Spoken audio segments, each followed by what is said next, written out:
Atención México, 3,387 millones de pesos. Pongan eso en perspectiva un momento, porque ese número merece que alguien se detenga en él con la atención real que no ha recibido en los medios que cubrieron los resultados electorales de ayer. No es el presupuesto de un ministerio federal, no es la deuda de una empresa multinacional. Es lo que un solo hombre, el gobernador de uno de los estados más pequeños de México, no pudo explicarle a los auditores federales cuando preguntaron de dónde venía el dinero y a dónde iba. Dinero que entró, dinero que salió, y cuando la Auditoría Superior de la Federación pidió la documentación que justificara esos movimientos, la respuesta fue silencio. Años de silencio. Ese hombre se llama Alejandro Moreno Cárdenas Alito y lleva años siendo el nombre que define el debate sobre si la impunidad en México tiene un límite real. Y mientras su proceso de desafuero lleva más de 3 años congelado en el Congreso, sin una explicación pública que tenga coherencia, mientras los testigos colaboradores ya hablan con los fiscales y los expedientes acumulan polvo en algún cajón del sistema legislativo, ese mismo hombre salió a las cámaras a celebrar, porque el PRI acaba de ganar 16 de 16 distritos en Coahuila, carro completo, sin ceder un solo distrito. Y Alito, con esa arrogancia que ya conocemos, la del que sabe que nadie lo va a tocar mientras el fuero funcione como escudo, declaró frente a los medios: ganamos 16 de 16 diputaciones locales y lo hicimos con una ventaja clara en todo el estado. Eso hay que dejarlo reposar un momento. El hombre con 3,387 millones, sin justificar ante ningún auditor federal, acaba de ganar una elección estatal entera. Y mientras los noticieros cubrían los resultados electorales con los formatos habituales de cobertura, con el desfile de candidatos victoriosos y los porcentajes de votación, estaba pasando algo más que nadie está contando junto con la noticia de la victoria. Ayer hubo códigos QR.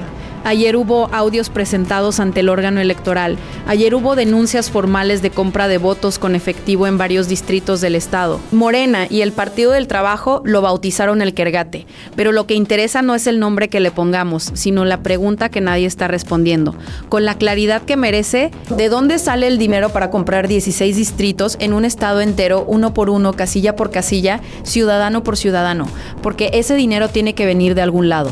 Y la conexión entre ese dinero que apareció en los audios del Quergate, los 3,387 millones sin justificar ante ningún auditor, y el desafuero que lleva 3 años congelado sin avanzar, es exactamente lo que nadie está poniendo en el mismo cuadro.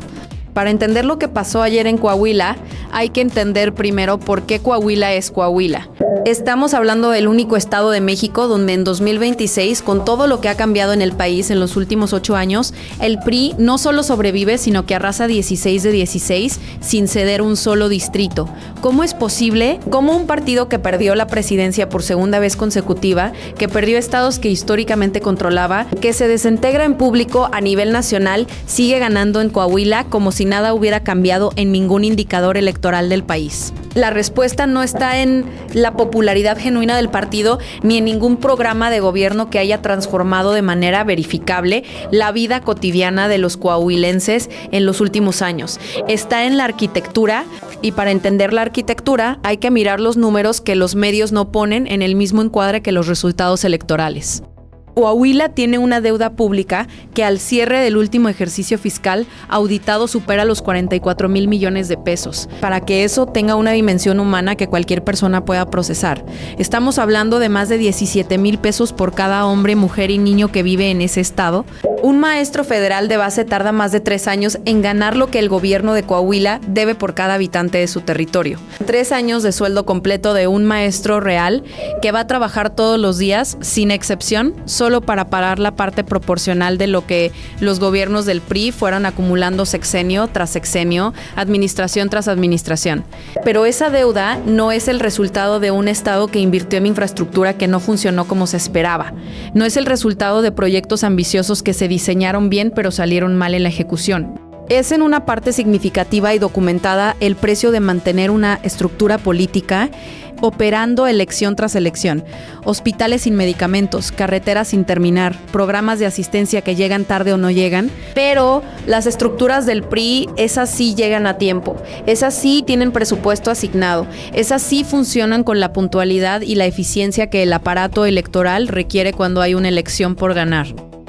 Los Moreira son el antecedente que hace comprensible la escala de lo que vino después. Humberto Moreira Valdés, gobernador de Coahuila de 2005 a 2011, tomó un estado con una deuda manejable y lo entregó con más de 33 mil millones de pesos de pasivo adicional. No en décadas, en 6 años, cuando los auditores empezaron a revisar cómo fue posible ese incremento en solo 6 años, encontraron lo que la Fiscalía de Coahuila describió en sus propios documentos formales como un esquema sistemático de endeudamiento con garantías falsas, empresas que no existían en ningún registro real, avales que nunca tuvieron los activos que declaraban ante las instituciones financieras. Humberto Moreira terminó su mandato en Coahuila. Se fue a presidir el PRI nacional desde donde tenía acceso a las palancas del partido, y cuando las investigaciones empezaron a apretar con intensidad, salió del país. Lo detuvieron en España en 2016. Y hoy, en 2026, su hermano Rubén Moreira Valdés, exgobernador también diputado federal en funciones, estuvo en el templete de Coahuila durante la campaña aplaudiendo a los candidatos ganadores del partido. El mismo estado, los mismos apellidos recurrentes, el mismo patrón que se reproduce con la regularidad de lo que nadie ha roto en décadas. El heredero de ese sistema, el que absorbió sus mecanismos y los aplicó en el estado que le tocó gobernar, fue el que ayer celebraba frente a las cámaras. Alito Moreno fue gobernador de Campeche de 2015 a 2019, 4 años. En ese periodo, la Auditoría Superior de la Federación documentó irregularidades por 3.387 millones de pesos. Para que ese número tenga dimensión humana concreta, con esa cantidad se podría pagar el sueldo completo de todos los maestros federales del estado de Campeche durante más de 12 años. 12 años de educación pública, desaparecidos en 4 años de gobierno. La Fiscalía de Campeche lo describe en sus propios expedientes como una clase magistral de lavado de dinero. No lo dice un adversario político ni un analista de un canal de YouTube. Lo dice la Fiscalía del mismo estado donde Alito fue gobernador durante 4 años, con el lenguaje técnico preciso de un documento oficial que puede leerse en los archivos públicos. Y luego está la mansión en la zona más exclusiva de Campeche, valuada en el mercado en torno a los 300 millones de pesos según los peritajes disponibles y declarada ante el Servicio de Administración Tributaria en 9,000 pesos. Cuando los reporteros preguntaron cómo era posible esa diferencia, la respuesta del entorno de Alito fue que la propiedad estaba registrada a través de terceros y que todo estaba adquirido de manera legal desde antes de 2015. Los auditores, los fiscales y sus propias palabras grabadas en los audios que circularon en todos los medios dicen lo contrario. Pongan atención porque lo que viene es de no creerse aunque esté documentado. Ese mismo hombre, con todo ese expediente encima, con los testigos colaboradores ya hablando, con el desafuero solicitado desde 2022 y congelado sin explicación pública coherente, fue a Coahuila durante la campaña a decirle a los votantes que el PRI presenta, y cita sus propias palabras textuales, mujeres y hombres limpios, probos, trabajadores comprometidos de su comunidad. Alito Moreno. Hablando de candidatos limpios, con 3.387 millones sin justificar, con una mansión declarada en 9,000 pesos, con testigos colaboradores que ya están hablando con los fiscales a cambio de beneficios procesales. El mecanismo que hizo posible el carro completo de ayer tiene un nombre y una mecánica que las denuncias ante el órgano electoral describieron con suficiente detalle. Morena y el Partido del Trabajo no presentaron una declaración política. Presentaron una denuncia formal con documentos, con audios reproducidos en sesión, con un esquema explicado paso a paso. Operadores del PRI distribuyen códigos QR individuales entre ciudadanos en zonas específicas del estado. El ciudadano va a votar, fotografía el código QR junto a su boleta marcada a favor del PRI, envía la foto de regreso y recibe dinero en efectivo o transferencia. Así de mecánico, así de documentado, así de imposible de sostener sin una estructura logística que coordina múltiples puntos simultáneos el mismo día en distintos puntos del estado. La presidenta nacional de Morena, Ariadna Montiel, no solo describió el mecanismo con detalle, sino que anunció que solicitarán una investigación financiera formal para determinar el origen específico de los recursos utilizados. Y esa es exactamente la pregunta que cierra el círculo: comprar votos en 16 distritos de un estado entero, casilla por casilla, no es barato. Eso requiere estructura organizativa, logística de distribución y dinero en efectivo coordinado en múltiples puntos del estado de manera simultánea. ¿De dónde sale ese dinero? La unidad de inteligencia financiera ya fue mencionada en las denuncias presentadas ante el Instituto Electoral de Coahuila. Para quienes conocen cómo funcionan estas investigaciones desde adentro, eso es una señal inequívoca de que alguien está haciendo esa pregunta en los lugares donde tiene consecuencias formales. El proceso puede ser lento, puede encontrar los mismos obstáculos que han retrasado el desafuero durante 3 años, puede ser administrado con la misma lentitud institucional que caracteriza todo lo relacionado con el expediente de Alito, pero la ruta legal existe y quedó formalmente activada en los registros del órgano electoral desde ayer. Mientras tanto, el desafuero sigue sin avanzar con una explicación que alguien haya dado en público de manera coherente. La Fiscalía de Campeche presentó la solicitud formal en julio de 2022. 4 carpetas de investigación documentadas, 17 personas vinculadas a proceso de manera formal, 2 testigos colaboradores con criterio de oportunidad que ya hablan con los fiscales a cambio de beneficios procesales. El expediente existe. Las pruebas existen, los testigos existen, y hace apenas 2 semanas, cuando cuestionaron a la presidenta Claudia Sheinbaum sobre el avance del proceso, su respuesta fue que no conocía por qué no se había mandado a la Cámara de Diputados. La presidenta de México dice que no sabe por qué el desafuero de Alito Moreno no llegó al Congreso.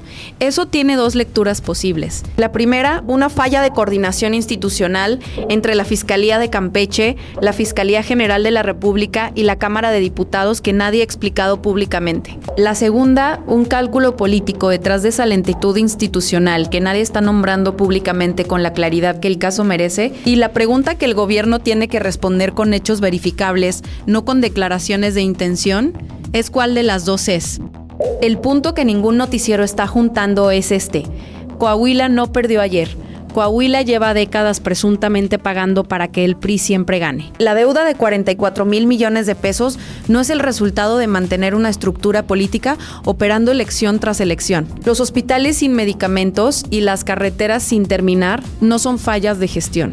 Son el precio real y verificable que paga la ciudadanía coahuilense para que el aparato que garantiza los resultados electorales tenga presupuesto suficiente para funcionar con efectivo en los días de votación y con estructura en los días de entre.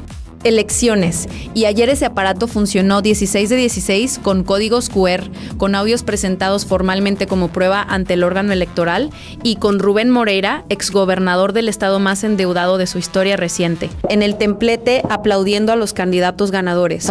El PRI no gana en Coahuila porque los coahuilenses lo prefieran en elecciones limpias. El PRI gana en Coahuila porque construyó durante décadas un sistema donde no ganar tiene un costo que la mayoría no puede pagar. Eso es lo que Alito heredó de los Moreira. Eso es lo que perfeccionó en Campeche con los 3,387 millones sin justificar, y eso es exactamente lo que ayer celebró frente a las cámaras con una sonrisa. Rubén Beltrones, el hombre que durante décadas fue considerado el operador político más sofisticado del PRI, el arquitecto de carreras de múltiples generaciones de priistas, respondió cuando Alito lo llamó a regresar al partido con una frase que vale más que cualquier declaración de Morena. El problema que se está viviendo en el PRI se llama Alito Moreno. No lo dijo un adversario en una conferencia de prensa, no lo dijo ningún fiscal en el lenguaje de un expediente oficial. Lo dijo el hombre que más conoce el funcionamiento interno del partido desde adentro y que construyó varias de las carreras políticas de quienes hoy tienen que decidir si siguen con Alito o no. Y el PAN, el partido que durante años fue el aliado más natural del tricolor en el bloque opositor, dijo públicamente que ir con el PRI en coalición les restaba votos. Su nombre es un lastre electoral incluso para quienes más lo necesitarían como aliado. Lo que resta preguntarse, la pregunta que todos los ciudadanos que siguieron esta historia merecen escuchar respondida con hechos, es si el desafuero avanza antes de las elecciones de 2027 o si alguien dentro del sistema tiene más interés en que Alito siga donde está que en que la justicia llegue donde tiene que llegar. Porque los coahuilenses que ayer fueron a votar merecen una respuesta. Los ciudadanos que tuvieron el valor de denunciar la compra de votos con audios presentados ante el órgano electoral merecen una respuesta. Y todos los que llevan años preguntando con insistencia creciente por qué Alito sigue libre con 4 carpetas de investigación, encima también merecen una respuesta. Hay un elemento en este episodio que merece nombrarse de manera explícita porque conecta los distintos hilos de lo que está pasando. El círculo que Alito intenta sostener con victorias electorales compradas en Coahuila tiene una lógica interna que cualquier observador puede trazar. Mientras el PRI siga siendo útil como instrumento territorial, mientras siga controlando congresos locales y estructuras municipales, los históricos del partido tienen una razón para no abandonarlo del todo. Mientras los históricos no lo abandonen, Alito sigue siendo el dirigente nacional con legitimidad suficiente para operar. Mientras siga siendo dirigente nacional, el fuero lo protege de las 4 carpetas de investigación. Y mientras el fuero lo protege, los 3.387 millones siguen sin tener consecuencias prácticas. Es un círculo que se alimenta a sí mismo y que ayer Alito pagó para que siguiera girando. El carro completo en Coahuila no es una demostración de fuerza política genuina, es el precio de una semana más de protección. Pero ese círculo tiene una fragilidad estructural que los resultados de ayer no resuelven, sino que aceleran. Los que están adentro del PRI y todavía tienen algo que perder calculan permanentemente si les conviene más Alito dentro o afuera. Rubén Beltrones ya respondió esa pregunta en público con una claridad que no admite ambigüedad. El PAN ya respondió que ir con el PRI en coalición les resta votos, no les suma. Movimiento Ciudadano rechazó cualquier alianza con su figura de manera explícita. Lo que esas respuestas acumuladas producen cuando se leen juntas es el perfil de un dirigente que opera con estructura propia pero sin aliados reales por encima de su propio círculo. Y una estructura sin aliados reales por encima de su propio círculo. En un sistema donde la supervivencia política de largo plazo depende de la acumulación sostenida de respaldos, tiene una vida útil que los 16 de ayer comprados con códigos QR no extienden indefinidamente.